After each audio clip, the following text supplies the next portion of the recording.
No programa de hoje a gente recebe o consultor jurídico Gustavo Semblano. Ele conversa com a gente sobre as consequências criminais do programa Aqui Tem Farmácia Popular, logo depois da vinheta.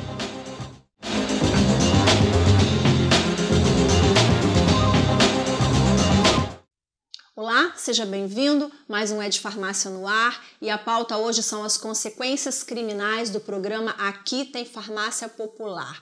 Para falar sobre esse assunto, retorna hoje ao programa o consultor jurídico da Ascoferj, Gustavo Semblano, um especialista no assunto. Gustavo, obrigada, seja bem-vindo. À disposição. Antes, inscreva-se no canal, acione o sininho, deixa aquele like, compartilhe o vídeo, para a gente é super importante. Gustavo, consequências criminais do programa Aqui Tem Farmácia Popular do Brasil. É um assunto bastante sério, bastante preocupante e importante a gente tocar nesse assunto aqui hoje. Eu queria começar nossa conversa te perguntando o que, em geral, caracteriza crime, porque existem muitas irregularidades administrativas, né? Mas essas irregularidades são sempre crime ou não necessariamente? Então, o que caracteriza crime no dia a dia do atendimento com farmácia popular? Pois é, isso a sua pergunta é uma pergunta bem sábia e a resposta, ela não é uma resposta unívoca. Simples. Por quê? O que vai caracterizar a interpretação de que aquela irregularidade administrativa transformou-se em crime ou também é crime, vai ser o entendimento que o Ministério Público Federal vai dar depois de analisar o fato que ele for submetido ou diretamente pelo DENASUS, que é o Departamento Nacional de Auditoria do SUS, que já pode lhe fornecer elementos. Que acompanha o farmácia que popular. acompanha o farmácia popular, exatamente. Ou a Polícia Federal, caso ela tenha previamente instaurado um inquérito policial federal. Né? Quem cuida disso é a Polícia Federal. Mas você que acompanha isso, provavelmente consegue perceber o que, em geral, é caracterizado crime, né? O que você tem visto no dia a dia das farmácias sendo determinado como um crime contra a União, contra a população, contra o paciente? O caso... Se você puder dar exemplo para a gente, é até interessante. Sim, né? O caso o mais recorrente, é a venda de medicamentos para pessoas falecidas. Isso é crime. Isso certamente vai Quase caracterizar sempre crime. É crime. Vai caracterizar um crime possivelmente de estelionato contra a União, uma vez que uma pessoa morta não pode fazer uma compra em uma farmácia, sobretudo quando essa compra ela é subsidiada por verba pública da União. Né? Isso acontece com uma certa recorrência. E é o crime mais comum? É o mais comum.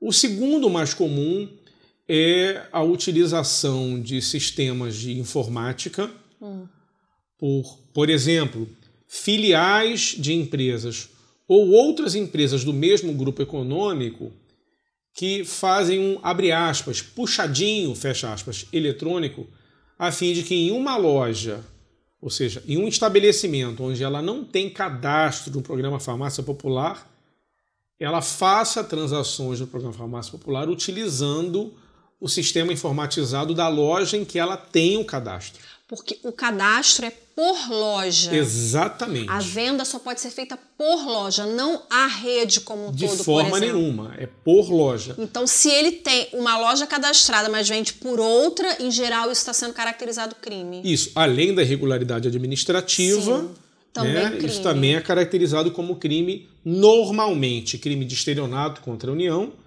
previsto no artigo 171, parágrafo 3º do Código Penal.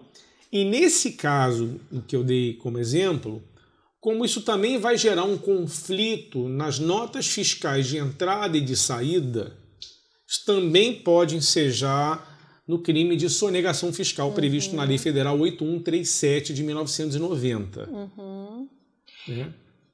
Existe crime contra o paciente, por exemplo? Contra quem está comprando o medicamento pelo farmácia popular? Pode também haver crime contra o paciente, até de estelionato, e vou lhe dar um exemplo. Uma consumidora que precisa de um glifage, ela vai numa determinada farmácia, onde ela sabe que é o programa Farmácia Popular, para pedir 2 caixas do Glifage, mediante a apresentação da receita, tudo direitinho de acordo com as regras do programa. Atualmente essas regras estão na portaria PRC número 5 de 2017. Chegando lá, na hora que o funcionário da farmácia, o balconista, ou até o farmacêutico, ou o dono, eles vão lançar o CPF dela no sistema, aparece que ela, por exemplo, um dia antes já comprou 3 caixas daquele Glifage numa outra drogaria.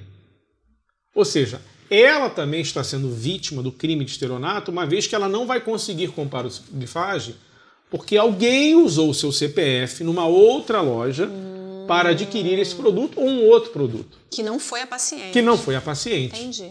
E muitas vezes a pessoa só vai descobrir quando ela tem a negativa na loja. Olha, eu não posso lhe vender o Glifage hoje porque a senhora já comprou ontem essa mesma quantidade de Glifage, por exemplo, no município X a 100 km daqui. E aí ela, surpresa, descobre e aí aciona normalmente o Departamento Nacional de Auditoria do SUS. Tem mais algum exemplo que você gostaria de destacar, Gustavo, de crime, ou esses são os principais? São os principais.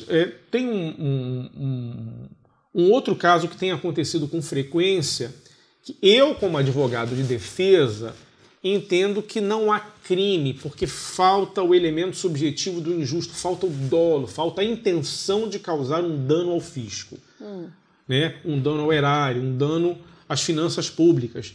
Que é, por exemplo, um empresário tem 2 pequenas drogarias num bairro e a drogaria A está cadastrada no Programa Farmácia Popular do Brasil e ela pode vender os produtos por meio do programa, mas a sua drogaria B, que fica 3 ruas atrás, não conseguiu na época adesão e não conseguiu se cadastrar.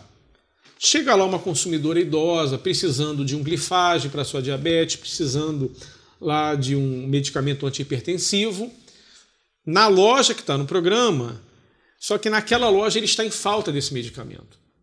E ele, sabendo que não existem na prática farmácias públicas, na prática isso não existe, embora a Constituição diga que seja dever do Estado, no artigo 196, na prática não se vê isso. Você acaba jogando para a iniciativa privada para ele assumir essa função que era do Estado. E ele vai fazendo isso.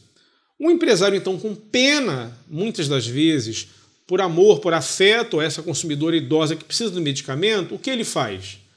Liga para outra loja que ele tem, que fica 2, 3 ruas atrás, e manda buscar lá para entregar o medicamento para que essa consumidora não deixe de ter acesso ao medicamento e não sofra, assim, solução de continuidade do seu tratamento. Ou seja, tentando ajudar a paciente, ele fez a venda de uma loja que não é cadastrada no programa. E isso, na prática, lá na frente, quando houver uma auditoria, isso vai respingar nele, possivelmente, pelo crime de estelionato, isso vai respingar pelo crime de sonegação fiscal. Você estava explicando para a gente que a auditoria ela é aleatória, né? Quer totalmente dizer, aleatória. Se não tiver um indicativo, um indício ou uma denúncia, é aleatória. É aleatória. O sistema, às vezes o sistema, como é tudo informatizado hoje em dia, às vezes o sistema aponta indícios.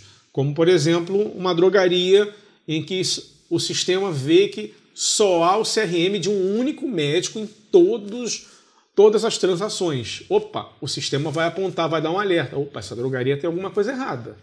Como é que pode uma drogaria vender 1.000 remédios no mês só com um CRM, ou só com 2 ou 3 CRMs? Isso não é normal. Então aí sim você vai ter uma auditoria direcionada e não aleatória. Agora, quais as consequências para o negócio? Quando tem um crime caracterizado, né, de sonegação, o que acontece com a farmácia? Ela fecha as portas, ela é multada, o que acontece com ela? Se for crime, se for caracterizado crime. Se o crime do qual estivermos falando for o crime de estelionato, em primeiro lugar, é sempre bom saber quem é que responde pelo crime. Vai depender sempre do Ministério Público Federal. Proprietário. Porque, como é o Procurador da República que vai oferecer a denúncia é o nome da petição de acusação. Né? O Ministério Público Federal que vai oferecer a denúncia, ele que vai verificar, na opinião dele, quem deve responder criminalmente. Se é o sócio da farmácia, se é qualquer sócio, inclusive o sócio cotista, aquele que não está na loja no dia a dia, se também é o farmacêutico responsável técnico, se é o balconista que está ali há 10 anos, é ele que faz efetivamente as transações, e aí vai depender do caso, não existe uma regra geral, mas costumeiramente quem responde é o sócio gestor ou sócio gerente e o farmacêutico responsável técnico. E tem ocorrido muitas condenações, né? Tem ocorrido muitas condenações em todo o Brasil, de leste a oeste, norte a sul, de pequenos municípios. Com prisão também? Com prisão também, porque a aplicação da pena, que é outra história, né? Seria objeto talvez de um outro de farmácia, de um outro programa, né?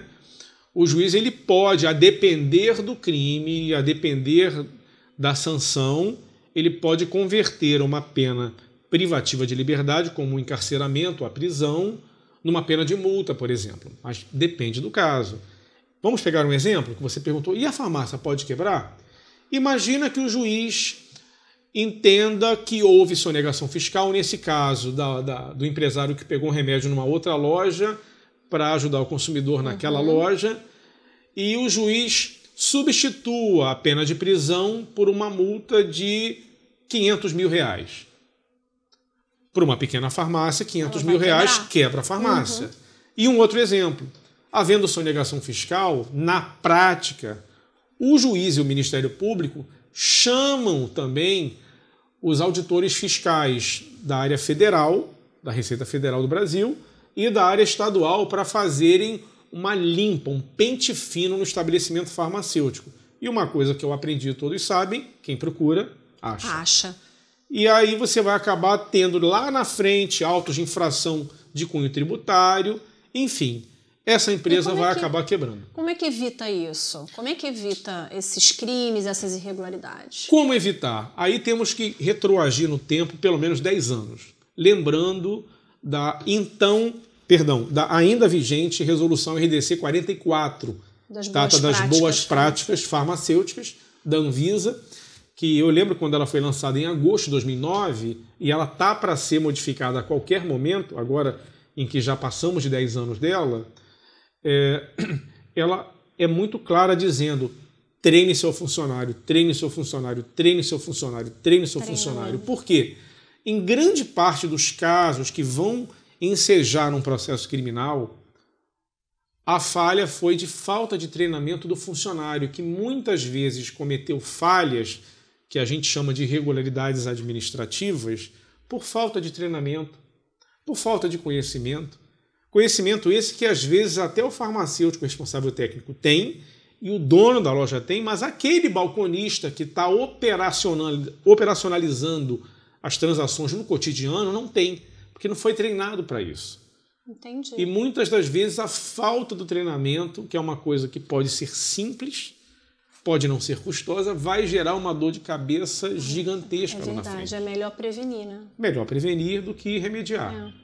Gustavo, para fechar, qual é a sua dica, o seu recado final rapidamente para quem está nos assistindo? Minha dica, muito cuidado. Se não houver treinamento, não faça adesão ao programa Farmácia Popular do Brasil. Se não for para vestir a camisa e você ficar lá atrás do seu balcão tomando conta do seu negócio, não faça adesão, porque se houver algum problema criminal lá na frente, é você, empresário, quem vai responder criminalmente. Tá ótimo, obrigada. Tá bom? Viu? Muito obrigado pela oportunidade mais uma vez. Obrigada. Muito obrigada. Antes de ir embora, deixe seu like, compartilhe esse conteúdo e a gente se vê na próxima semana. Obrigada. Tchau, tchau.